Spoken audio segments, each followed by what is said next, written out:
Hello friends, welcome to Rohit electrical classes. आपका एक बार फिर से स्वागत है। तो पिछली वीडियो आई होप आपको पसंद आई होगी। तो जो नया चैनल को अगर देख रहा है तो लाइक शेयर सब्सक्राइब जरूर करें। जो बंदा वीडियो देखे उसे लाइक जरूर किया करो और कमेंट जरूर किया करो, बताया करो कि आपको वीडियो कैसी लगी। तो इससे थोड़ा उत्साह ही मिलता है, बाकी और तो कुछ मिलने वाला है नहीं। तो आज अपने जो बात करने जा रहे हैं, ट्रांसफॉर्मर चल रहा था। देखो, ट्रांसफॉर्मर की बहुत सी वीडियो चढ़ गई। कुछ लोग सोचते होंगे कि इतनी लंबी वीडियो क्यों हो रही है। तो देखो, मेरा मकसद यहां पे सिलेबस कंप्लीट कराना नहीं है, ठीक है। मेरा मकसद यहां पे इतना ही है कि जो भी चीज करे वो समझ आनी चाहिए, बात खत्म। आईटी 2 साल की अगर ढंग से समझ आती तो सिलेबस वही कंप्लीट हो जाता, दोबारा पढ़ने की जरूरत ना पड़ती, कोचिंगों में जाने की जरूरत ना पड़ती। बात को समझो, चाहे मुझे कितना टाइम लग जाए, मुझे तुम्हारे सिलेबस से कोई मतलब नहीं है। मुझे इस चीज से मतलब है कि आपको समझ कितना आ रहा है, बस। तो आज अपने जो बात करने जा रहे हैं वो करने जा रहे हैं ट्रांसफॉर्मर की। तो ट्रांसफॉर्मर के अंदर आप जो पढ़ेंगे वो current transformer, city, potential transformer, PT, और इससे रिलेटिव एक चीज है जिसे हम टोंग टेस्टर कहते हैं, वो भी आज क्लियर यही कर देंगे। तो देखिए, बात अपने जो करने जा रहे हैं वो ये करने जा रहे हैं कि जो सिटी पीटी है काम क्या करती है, क्यों यूज की सिटी पीटी। देखो, सिटी पीटी तो यहां से समझना, इससे अपने करंट ट्रांसफॉर्मर, इससे अपने पोटेंशियल ट्रांसफॉर्मर, पोटेंशियल ट्रांसफॉर्मर, या फिर अपने बात करें इसे विभव परिणामित्र,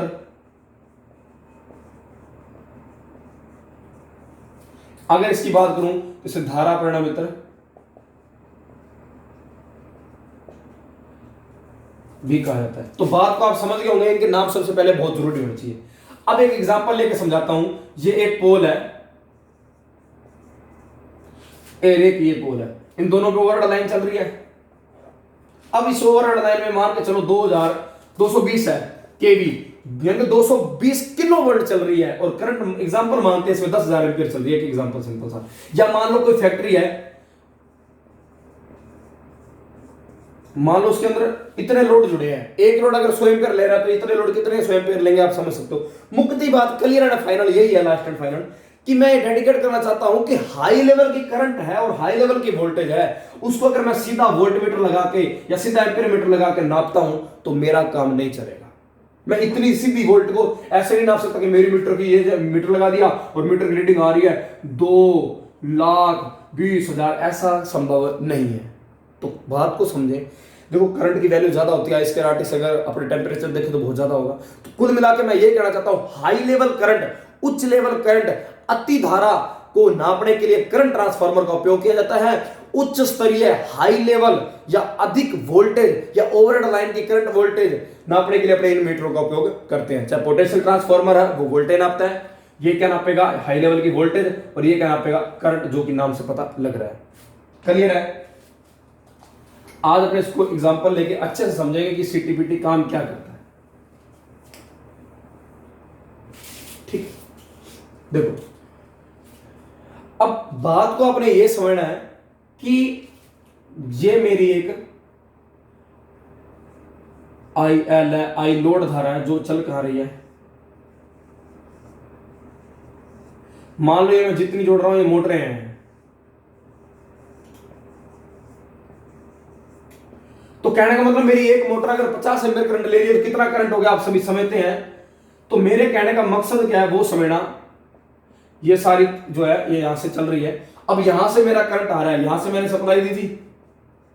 अब यहां से मेरे को इन दो पॉइंटों में धारा नापनी है। अब धारा का मान मैं एग्जांपल मानता हूं, मुझे पता है कि 5,000 एम्पीयर चल रहा है, एग्जांपल मानते हैं, मुझे पता है 5,000 एम्पीयर चल रहा है, पर मीटर 5,000 कैसे बताएगा, ऐसे तो बताएगा ही नहीं। क्यों? क्योंकि अगर मैं यहां एम्पीयर मीटर लगाता हूं तो वो जल जाएगा। इतनी हाई लेवल करंट को नापना बहुत मुश्किल है। यही अगर ओवरहेड लाइन का आप लेना चाहो तो भी आप मान सकते हो। तो एग्जांपल मानता हूं कि मुझे इसको नापना, तो मैं क्या करूंगा। अब यहां पे एक चीज समझना, मान लो किसी ट्रांसफॉर्मर की प्राइमरी वाइंडिंग में 10 टर्न है, कितने 10 टर्न है, और वोल्टेज अगर मानूं मैं 10 वोल्ट है। अगर सेकेंडरी में उसके 20 टर्न है तो वोल्टेज कितनी हो जाएगी, 20 हो जाएगी। एक एग्जांपल मानता हूं कि अगर यहां 2 एम्पीयर करंट थी तो यहां पर वोल्टेज तो दुगनी होगी पर करंट क्या हो जाएगी, आधी। तो मुझे यहां पर समझ आ गई कि 1/2 का अगर मैं टर्न रेशो रखता हूं तो मुझे यह समझ आ गई कि करंट जो है वो अगर वोल्टेज बढ़ती है तो करंट आधी होती है, एक दूसरे के विलोमानुपाती यहां होते हैं। आप ये समझते हो कि अगर एचटी है किसी ट्रांसफार्मर की हाई टेंशन वाइंडिंग वहां पर वोल्टेज तो हाई होगी पर करंट क्या होती है, लो। तो अपने यहां पर यह समझना है, टर्न रेशो अपने पास पता लग गया, अभी अपने पास ये रहा है तो आप क्या कर सकते हो, नाप सकते हो। एग्जांपल समझना, मैंने यहां पे क्या किया, यहां पर मैंने ये समझा कि मैंने वोल्टेज बढ़ाई तो करंट क्या हुआ, कम हुआ। और किस अनुपात में कम हुआ, उसी अनुपात में कम हुआ जिस अनुपात में वोल्टेज बढ़ी। मोस्ट इंपोर्टेंट बात है, बात को समझना, मेरी 10 वोल्ट 10 टर्न थे, मैंने दुगने किए, मेरे को अनुपात पता है, अनुपात 1:2 का था, तो मैंने जैसे ही वोल्टेज बढ़ाई करंट क्या हो गया, 1/2 हो गया।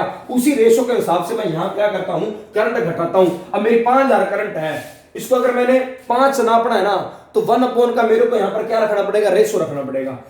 तो मैं क्या करूंगा, वोल्टेज बढ़ानी है मेरे को, तो मैं यहां क्या करूंगा, ये प्राइमरी होगी, सेकेंडरी होगी,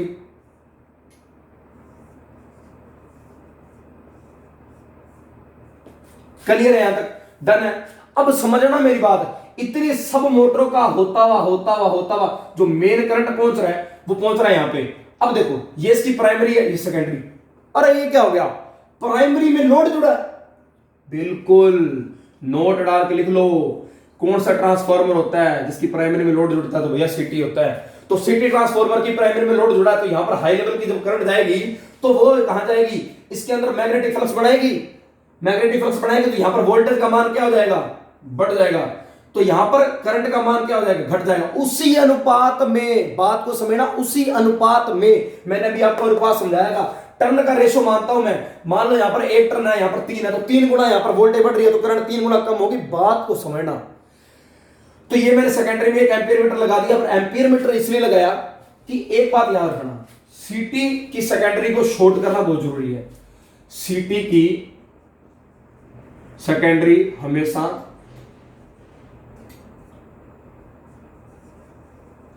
शॉर्ट रखें, आवश्यक है।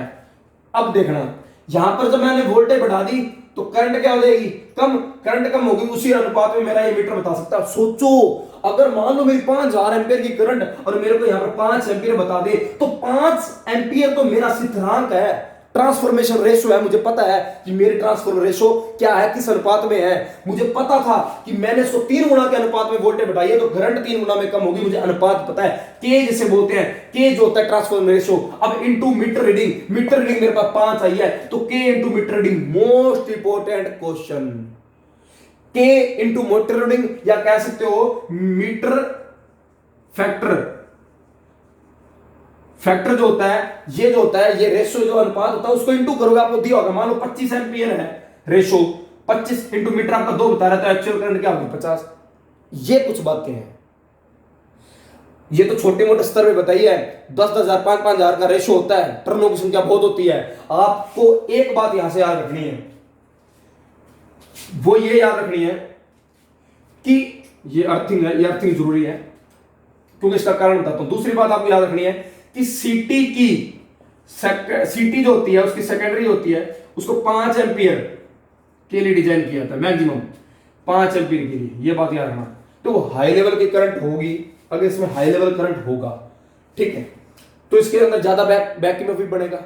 तो अपने साथ प्रॉब्लम ये हो सकती है कि इसकी सेकेंडरी को 5 एम्पियर तक के लिए डिजाइन करेंगे जिसके कारण अपने को कोई प्रॉब्लम ना हो, ठीक है। अब देखो हाई लेवल करंट गया, अनुपात में वोल्टेज बढ़ी, करंट कम हो गया, करंट कम हो गया, और जो मीटर ने बताया उसको के यानी स्थिरांक जो अपना था ट्रांसफॉर्मेशन से इनटू किया, अपने को मेन रीडिंग पता लगी, यानी कि के इनटू मीटर रीडिंग, अपने मेन रीडिंग अपने को पता लगी। 5000 को 5 बदल के नाप लिया। पहली बात, ये मीटर जो होता है उसको 5 एम्पियर तक का डिजाइन किया जाता है, ठीक है। ये पॉइंट देखो 1 2 3 4 2.3 3.4 जो भी आपके पास रीडिंग आ गई, जो भी आपके पास रीडिंग आ गई, आपको उसको के से इनटू कर देना उस ट्रांसफॉर्मर। तो सबकी सेम नहीं होती, ये चीज सेम होती है कि 5 मैक्सिमम है, ये तो फिक्स है कि 5 एम्पियर का डिजाइन किया था। मोस्ट इंपोर्टेंट क्वेश्चन बहुत बार पूछा गया है, पर के जो होता है ये फिक्स नहीं होता किसी ट्रांसफॉर्मर का, हर एक का टर्नों से अलग अलग होता है, ठीक है। तो ये कुछ चीज थी। अब बात करते हैं कि यहां पर आपने देखो 5 एम्पीयर का क्यों, क्योंकि बैक ईएमएफ का सिस्टम है, बैक ईएमएफ बढ़ जाएगा तो आपकी ये डैमेज हो सकती है। देखो क्योंकि जितनी करंट है उसका तो विरोध कर लेगी। हमेशा आप ये समझते हो कि अपने सप्लाई प्राइमरी में देते हो तो उसके अंदर क्या होता है, E1 जनरेट होता है, और जो E2 से क्या होता है, विरोधी होता है। लेंथ के नियम अनुसार सेकेंडरी में आप समझते हो, ये तो साधारण सी बात है। अब समझना एक मोस्ट इंपोर्टेंट चीज, यहां पर मैं नोट डाल के लिख देता हूं, इसको शॉर्ट क्यों रखना चाहिए। मान लो मैंने ओपन कर दिया, सिरे खुले हैं, तो जो भी वर्किंग पे अपना टेक्निकल हेल्पर होगा उसको यहां पे झटका आ सकता है, क्योंकि यहां से क्या है, यहां पर मैक्सिमम क्या बन रहा है, वोल्टेज मैक्सिमम बढ़ रही है, तो सर्किट तो ओपन है, करंट नहीं चल रहा है। जैसे बंदा लगाएगा उसको यहां पर इलेक्ट्रोस्टैटिक इतना बड़ा झटका लगेगा कि उसकी मृत्यु हो सकती है। दूसरी बात, इसके अंदर चलने वाला करंट इतना ज्यादा है कि इसके अंदर देखो जब टच होगा तब तो करंट ज्यादा होगा। अब फिलहाल इसमें कोई करंट फ्लो नहीं हो रहा, तो इसके अंदर ईबी का वैल्यू क्या है, 0। ईबी का जब वैल्यू भी 0 है तो इसके अंदर चलने वाले करंट का विरोध नहीं हो रहा। जब विरोध नहीं हो रहा तो इसके अंदर लेंथ के नियम अनुसार ये वाइंडिंग क्या हो जाएगी, डैमेज हो जाएगी, तो प्राइमरी वाइंडिंग जल सकती है। एक तो मनुष्य को झटका लग सकता है, वर्कर को झटका लग सकता है। दूसरा देखो इसके अंदर जब शॉर्ट नहीं करेंगे, इसके अंदर कोई करंट प्रवाह नहीं होगी, तो लेंथ के नियम अनुसार ये इसका विरोध नहीं करेगा। जब तो विरोध नहीं करेगा तो इसके अंदर ये हाई लेवल करंट के कारण डैमेज हो जाएगी, ये आप समझते हो, ठीक है। तो हमेशा आप सोचते हो कि सेकेंडरी प्राइमरी में आप क्या करते हो, डीसी दे देते हो, सेकेंडरी में जनरेट होती नहीं है, सेकेंडरी में प्रतिवर्ती फ्लक्स नहीं होता, जनरेट होती नहीं उसके अंदर, और ना ही वो प्राइमरी का विरोध करता है, तो प्राइमरी का करंट कंट्रोल नहीं होता, जल जाती है। एक कारण ये होता है, और दूसरा आप समझते हो एक्सल का मान उसके अंदर क्या होता है, 0 होता है, जिसके कारण वो आपका करंट अनंत हो जाता है और वो जल जाती है। ये सिंपल सी बातें बताएंगे, तो ये चीज याद रखना, इसको शॉर्ट किया था। बाकी अर्थिंग जरूर की जाती है, किसी कारणवश अगर मान लो कोई प्रॉब्लम हो भी जाए तो जो करंट है वो अर्थिंग ग्राउंड हो जाए।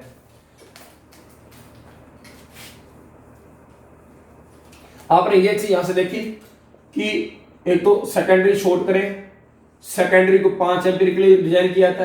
तीसरा ये स्टेप अप ट्रांसफार्मर था, इसमें वोल्टेज को बढ़ाया जा रहा था और करंट को घटाया जा रहा था।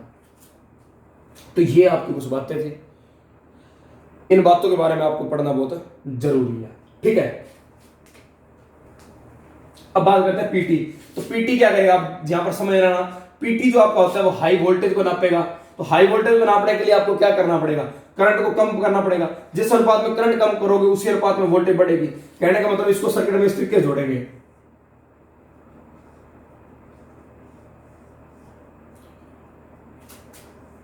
तो आप यहां मान सकते हो ये इसकी दूसरी तार है। तो यहां पर देखो, अब देखो वहां पर क्या था, प्राइमरी में टर्न कम थे, यहां ज्यादा होंगे।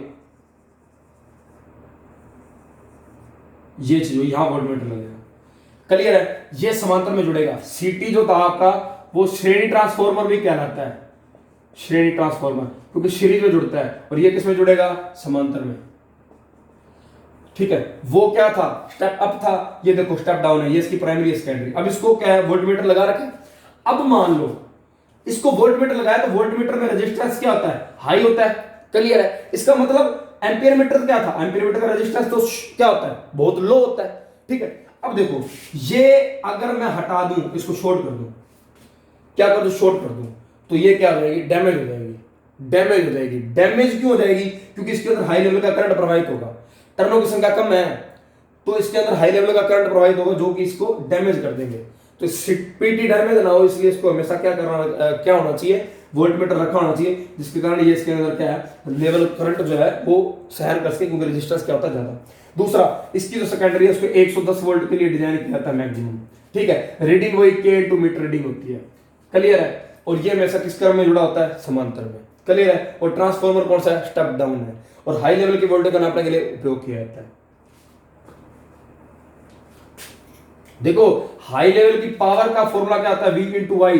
तो आपने वोल्टेज और करंट को कम कर लिया तो इसका मतलब हाई लेवल की पावर भी आप मेजर कर सकते हो, ये भी याद रखना। अब बात करते हैं टोंग टेस्टर की, जिसे क्लैंपोन मीटर या क्लिंपोन मीटर भी कहा जाता है। होता किस तरीके का, आप सभी ने देखा होगा,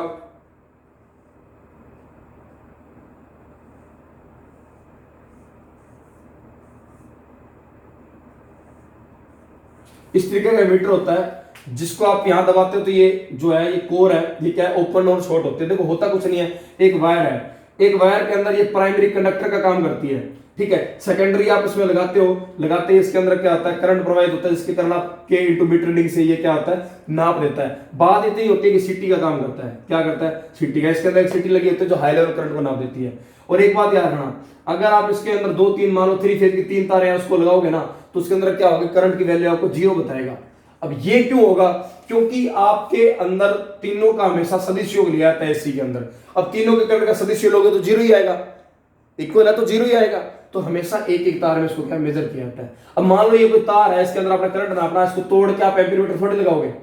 आप क्या करते हो, इसको सीधा ले जाके इससे क्लिप होता है, क्लैंप को ऐसे डाल देते हो, जिसके कारण ये कोर होती है, ये कोर किसकी नजर लोहे की बनी होती है, या आपने मान सकते हैं एक मैग्नेटिक कोर है, तो मैग्नेटिक कोर जब इसके अंदर टच में जाएगी तो प्राइमरी सेकेंडरी का जो सिस्टम होता है सीटी में सेम वही होगा, ठीक है। तो सीटी की प्राइमरी का काम एक कंडक्टर करेगा, सेकेंडरी इसके अंदर होगी, इस तरीके का काम होगा सेम। मान लो जैसे उसमें मैंने लगाया था ना, इस तरीके से सेम वही कंडीशन हो जाएगी। ये काम तो मीटर कर रहा है, ये कंडक्टर है ही, बस इन दोनों के बीच में वैसे भी कोई वैद्युतिक संबंध तो था ही नहीं, एक कोर ही थी, वो कोर का काम ये करेगा बस, एलवेडल। तो इसे क्लैंपोमीटर या टोंग टेस्टर के नाम से जाना जाता है। और वैसे आजकल तो मल्टीमीटर आना लग गया, इसके अंदर अलग से सिस्टम भी है, पर एक्चुअल में ये जो होता है ये मैग्नेटिक कोर होती है और करंट नापने का काम करता है, इसके अंदर एक सीटी लगी होती है, ठीक है। तो ये अपनी जो चीजें थी क्लियर होगी। तो आज के लिए इतना ही, मिलते हैं नेक्स्ट क्लास में।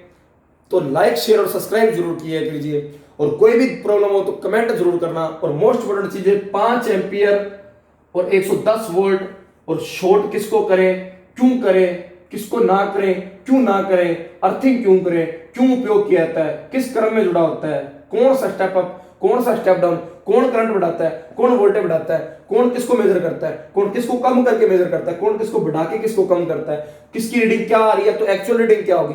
कुछ बातें ऐसी हैं जो आपको यहां से याद रखनी है। तो जय हिंद, जय भारत।